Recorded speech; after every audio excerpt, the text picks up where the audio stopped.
You really need grown-ups for this. It's not going to be complicated. You're going to totally get it. And then we'll open up the phones a little later. But we're going to start with a movie review, okay? It's the documentary that's been the talk of the town and the top of the talk shows. Sure, Variety magazine is reporting that we in the press are now forbidden to be able to see the documentary at the Kennedy Center, formerly known as the Kennedy Center, because a sober analysis might leak out. But, ladies and gentlemen, I never say that. Now, scratch that. Subjects. You can now rise, adjust your posture, lower your expectations, because you're not going to be merely watching a documentary. You're being granted an audience. This is the documentary you've heard about. It's about the Empress of the Ballroom, our First Lady, about whom the greatest documentary has ever been made. A soon to win every possible award documentary. Just watch. About the most astonishing woman to glide across the scorched marble floors of human history. A woman so luminous, so immaculately aloof, that even the camera seems to apologize before rolling. Amazon didn't merely buy this film, Amazon knelt.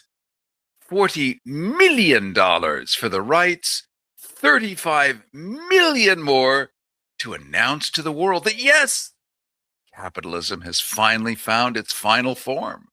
Worship with a streaming interface. The visuals? Regal. The lighting? Vatican level reverence. The pacing? Slower than time itself. Because when a goddess moves, the universe waits. This isn't propaganda. It's devotion.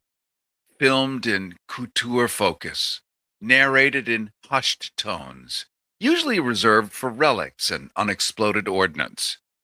Now, you may have heard rumors, ugly, jealous rumors, that two-thirds of the crew declined to be listed in the credits. Now, let's correct the record with elegance. They didn't refuse. They withdrew in humility. Because how does a mere mortal, some grip named Steve, some camera op with opinions, justify placing their ink-smudged name next to a being of such poise, such marble stillness, such metaphysical detachment? To appear in the credits would have been presumptuous, pompous, arrogant, like autographing the Sistine Chapel because you held the ladder. This was not a protest. It was a monastic vow of silence.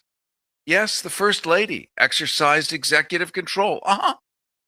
Nobody else gets to do that, but she did. Of course she did.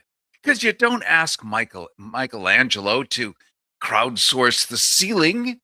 Final Cut wasn't control of the final product of this documentary. It was curation. Truth refined, reality edited for posture, history, but with better cheekbones. And the director, yeah, the director, a controversial figure, they say, a man with a past. Well, that's what they're saying. But what is controversy if not proof that an artist once mattered too much? Redemption arcs are biblical. This wasn't a liability, it was texture.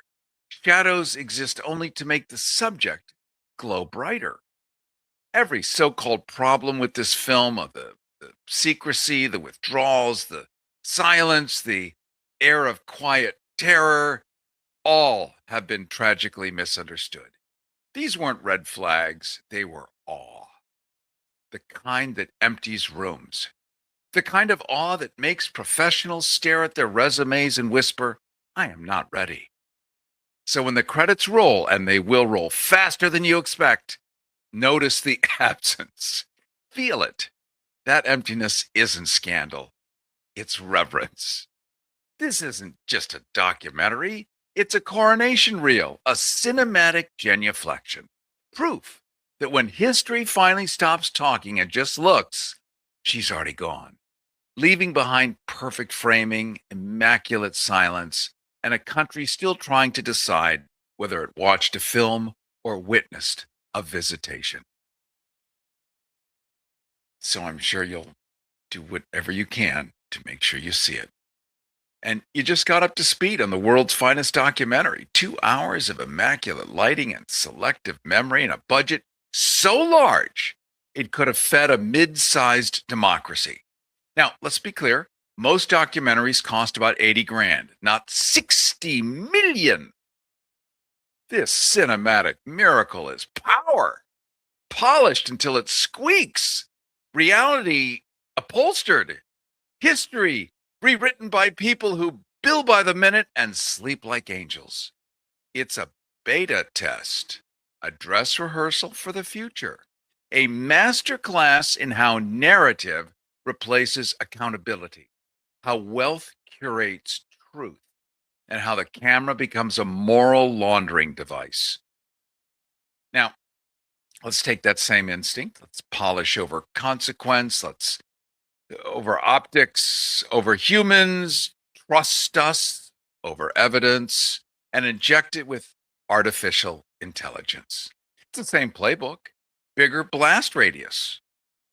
The documentary tells you a past that never quite happened. AI is selling you a future you're not invited to negotiate. And both arrive with glossy promises. Both insist resistance is ignorant. And both assure you this is all for your own good. And if you're uneasy, if something in your spine is whispering that maybe the people narrating reality shouldn't also be programming it, well, you just relax.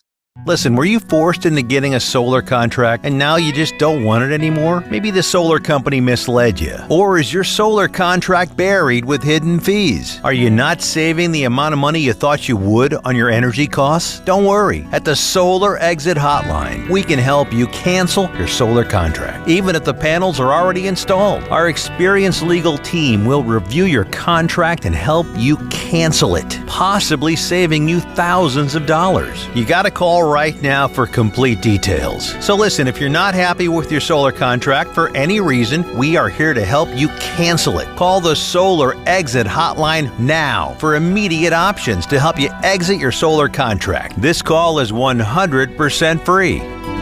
Call 877-406-5860. That's 877-406-5860. Call 877-406-5860. That's 877-406-5860. Call us right now.